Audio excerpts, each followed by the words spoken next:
Good morning. This is the time set for case D19C. We have everybody here in person. We have counsel make your appearance, please. Good morning, Your Honor. Richard Schonfeld, bar number 6815 from the law offices of Chestnut and Schonfeld, appearing on behalf of plaintiffs. All right, we have the defendant here in person, representing yourself, right? Good morning. Defendant here, proper person.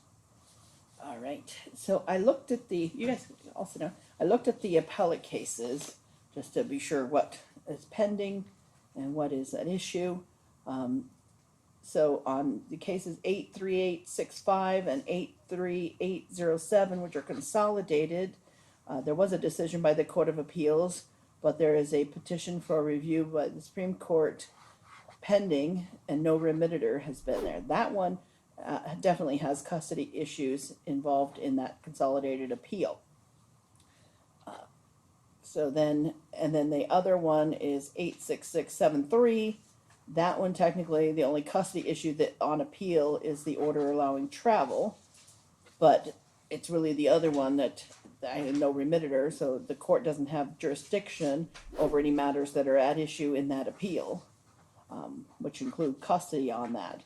So is there a reason you believe I do have jurisdiction that I'm not aware of? Your Honor, as stated in the reply brief, at this point I would request a Huneycutt certification as to both legal custody as well as the proposed modification and timeshare.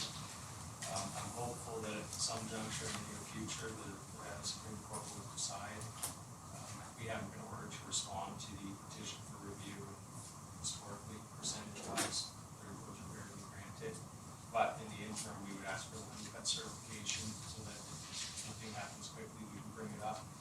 The last time the court addressed these issues was many, many months ago, so I think that it'd be appropriate to have, it's a comprehensive motion, and I think it would be appropriate for the certification to be based on the instant motion. Our position, Your Honor, is that the court would not be required to hold an evidentiary hearing on the request because the court has already heard extensive testimony regarding all of these subjects. Obviously, that's up to the court to decide, but my request would be for a certification that the court would be inclined to grant both aspects of the motion, one being modification of legal custody and two being the modification of the timeshare. It would still be joint physical custody by law, but the timeshare would be modified as proposed in the motion. Any response, Mr. Brown?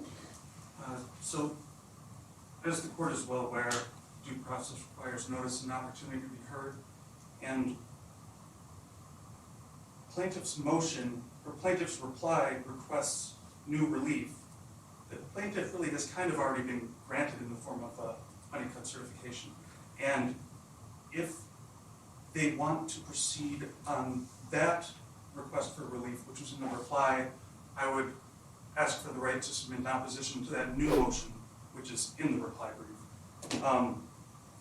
Further, there's absolutely no way that a custody modification will be granted based on evidentiary hearings which were held previously. As I said again, due process requires notice and opportunity to be heard, and that's it. On the legal custody, as I already stated, I'm inclined to grant an evidentiary hearing. I don't agree that I wouldn't have to have an evidentiary hearing to make a permanent change. I could make a temporary change on a motion, but I'd have to have an evidentiary hearing on that. And the legal custody aspects are kind of complicated in terms of what I can do with each different aspect of it. And I understand what she's requesting as to the modification of the custody schedule. The court probably could do that without an evidentiary hearing because they're not asking to change the custody designation, but just a schedule. I don't know what schedule I'd be willing to look at because he hasn't had the opportunity to do a substantive opposition. I don't even know if he has opposition. They both may agree that there's a better schedule out there. I don't know right now. So I will certify in our Huneycutt that I am inclined to grant plaintiff an evidentiary hearing on her motion to modify both the legal custody and the physical custody schedule. At this time, she has not requested to change the custody designation. So I can make that observation. So as soon as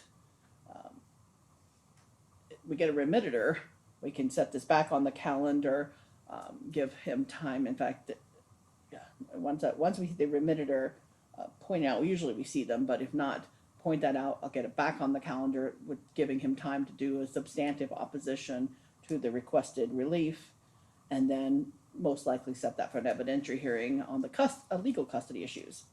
On the physical custody, though, I don't know, I may set that for an evidentiary hearing, or I may set a temporary schedule. There's a lot of things I can do once the remitter's there, but I can't do that until they decide they're done with the custody issues. Or when you say remitter, either remitter Or order in lieu of, remanding under yeah. that. yeah, or yes, because if you file a motion and they may be inclined to not hear the petition for review, instead remand it, and then we can proceed with those issues. So if you can prepare that order, Schonfeld, that's all we can do today. I will, Your Honor. One issue arose this morning that I wanted to bring to the court's attention. My client asked one of the classmates' mothers if she could watch this morning because my client was going to be in court.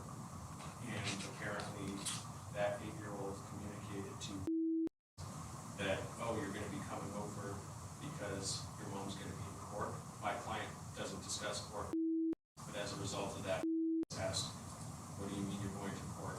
And so she just explained that that's where your dad and I talk about different things that are going on, left it very ambiguous, but she did not initiate the conversation and responded to it as minimally as possible. So I just wanted to bring that to the court's attention that it was unavoidable on her part. All right. I would like to note also, I tried to file a supplement this morning, which I guess the e-filing system was down or was rejected, regarding issues with the dental care that occurred within the past 5 days.